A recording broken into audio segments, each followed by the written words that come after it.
Hello mga busing mga madam, it's me again, ang inyong driver na sweet lover na vlogger. Good day sa buong mundo at magandang gabi dyan sa inyo sa Pilipinas. Bago po ang lahat, please dalawin ninyo ang aking YouTube channel. Okay, at click ang notification. Pag nakita nyo ang all, tuldukan nyo lang yan mga busing mga madam. Sa aking FB naman, maraming salamat sa mga pinalangga kong mga followers na hindi po nagsasawa sa akin.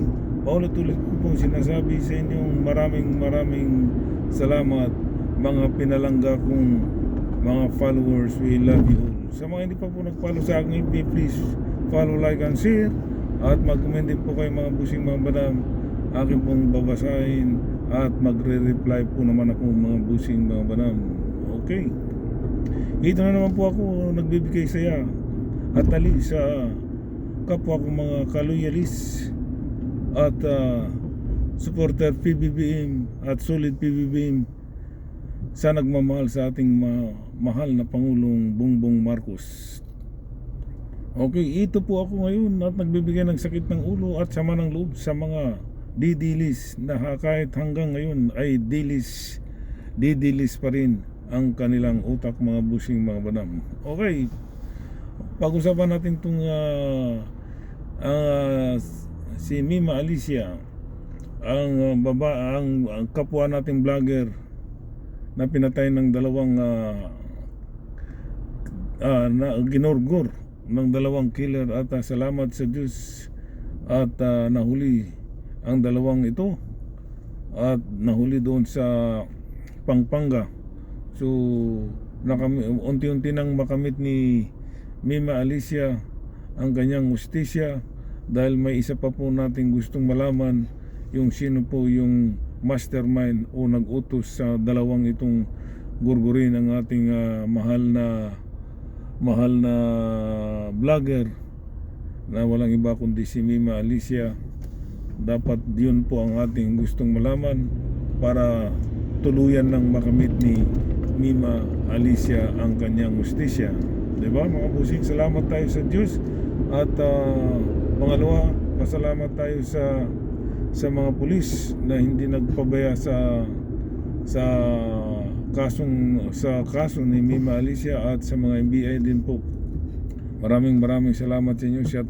Salute sa inyo mga pulis at mga NBI, especially sa mga nag-lead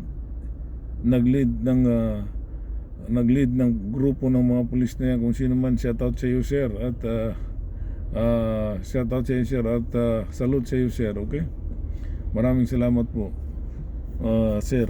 Dapat tong mga dalawang killer na to, bago nila pinatay sana si Mima Alicia, inisip niya muna kung anong inisip sana nila kung ano yung kahinatnan. May pamilya ba itong si Mima, ganun? Mayroon bang inasahan ba ito si Mima, ganun ba?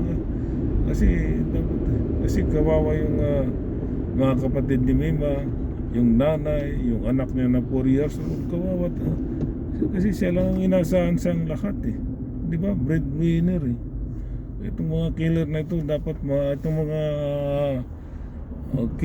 dapat malaman talaga kung sino yung nagutos kay Mima Alicia, kung sino yung nagutos na para igurgur si Mima Alicia.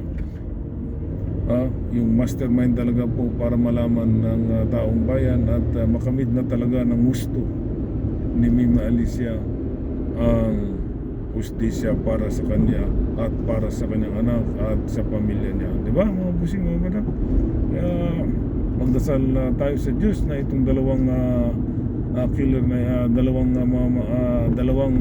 taong itong mga killer na ito, na sana magdasal tayo na sana sabihin na nila kung sino ang nag-utos sa kanila o kumanta na sila kung sino yung nag-utos sa kanila para makamit na ng hustisya ang totoong hinahanap ni Mima Alicia. Di ba mga busing mga badang? Okay, punta tayo kay Kuan okay, at least ina-update ko kayo kahit na alam ko naman na alam niyo lahat ang nangyayari kay Mima, na-update din kayo kasi through social media and media. So yun po, at least isa na rin akong magpapa-update sa inyo. Ito naman po ito po ang aking updated kay Mima Alicia para sa kanya rin, sa kabutihan din ng ginagawa niyang pag-vlog mga busing mga bana. Okay, punta tayo kay Rocky. Ito magandang balita ito kay Rocky mga hindi pala magandang balita ito kay Rocky mga busing mga bana. Masamang balita ito kay Rocky. Yung si Rocky na spokesperson ni dating Duterte na si Harry Roque na si Bading. Bad news sa kanya, good news sa mga taong inabuso niya mga busing mga badam, di ba? Si Harry Roque po ay kumpirmadong dininay yung asylum niya sa Austria. O di ba? Bad news kay Roque, pero good news sa buong Pilipinas. Di ba? Good news. O di ba? So ang mangyayari po sa kanya, dahil dininay po si Harry Roque sa Austria, so as soon as possible pwede na siyang arestuhin mga busing mga madam. Kasi wala nang wala nang tawag nito, wala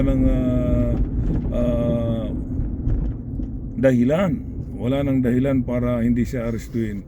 Kasi dininay po yung asylum niya sa Austria, at as soon as possible pwede na siyang pauwiin. So kung hindi man siya uwi, ang mangyayari po sa kanya ay tago, magiging TNT na siya. Kasi nung nagpapile pa kasi siya ng asylum sa Austria, so talagang hindi pa siya pwedeng uliin dahil nga tumatakbo pa yung case niya bilang pag-file niya sa asylum. So hindi siya nagtatago dahil nga mayroon siyang asylum na tumatakbo pa yung in process pa yung papel ni Harry Roque sa asylum. Pero ngayon po ay dininay na. Ayan, talagang ang mangyayari sa kanya, dalawa lang ang option niya, either uwi sa Pilipinas or tago ng tago, kasi yung arrest warrant niya ay matagal nang naka-ready po mga busing mga madam. Kaya pwede na siyang arrestuin on anytime. Okay? Anytime, kaya anong araw man yan. Kasi po wala na po yung asylum, deny na po siya sa Austria mga busing mga madam. Tuluyan ng magiging sira ulo itong si Harry Roque na number 1 DD list number 1 DD list supporter ni Pangulong Duterte na ngayon ay nasa dahi. Di ba mga busing mga madam? Ang gandang itong araw na ito, magagandang balita Good news sa mga Pilipino, mga mamayang Pilipino. Pangunang balita, ang dalawang suspect na naggurgur kay Mima Alicia nahuli. Pangalawang balita, deny ang asylum ni Harry Roque sa Austria. O di ba, gandang mga balita, good news talaga, di ba mga busing mga madam? Kaya ang Diyos talaga marunong talaga ang Diyos talaga. Kaya lagi po tayo magdasal sa Diyos, kasi siya lang po ang ating takbuhan, ating iyan ng tulong, ating iyan ng tawad bawat pagkakamali nating mga busing mga badam. O di ba, ang ganda po talaga Patay si Harry Roque. Wala na siyang takot na yung mga tao sa kanya doon sa Austria na magpatira, kasi nga magiging wanted na siya Wala na siyang asylum process, wala na siyang asylum dininay ng Austria. So ang mangyari ng mga Pilipino sa Austria ngayon, ang mangyari hindi na siya patitirahin kasi magiging wanted na yan si Harry Roque kasi mayroon na siyang arrest warrant, di ba? So ang mangyari sa kanya, ang mga Pilipino dun sa Austria, hindi na siya patirahin sa mga bahay nila, kasi ang mangyayari, magiging kakasuhan pa yung mga Pilipino dun sa Austria. O di ba? Ang ganda talaga ng balita. Ang Diyos talaga marunong talaga. Karma na rin ang kay Harry Roque. Pagbubanat sa ating mahal na Pangulo bangag, laging ganun ang bukang bibig niya walang parang ang itsura niya nagiging bangag na rin di ba mga busing mga wala. Kaya napakagandang araw na itong mga busing mga dalawang binigay ng Panginoon Diyos ng hustisya, si Mima Alicia, nahuli na yung dalawang nagburgur, at si Harry Roque naman ay dininay yung asylum sa Austria, mga pusing mga udang. Oo, di ba? Ang ganda. Kaya salamat tayo sa Panginoon Diyos dahil hindi po talaga nagpabaya ang ating mahal na Panginoon Diyos. Okay, hanggang dito lang po mga pusing mga madam. Once again, maraming salamat po sa inyo mga pusing mga madam, sa mga pinalangga kong followers. Daghang kayong salamat sa inyo. Dire-diretso ko sige pasalamat sa inyo sa Luzon, Visayas, Mindanao, ang akong mga palanggang followers sa FB.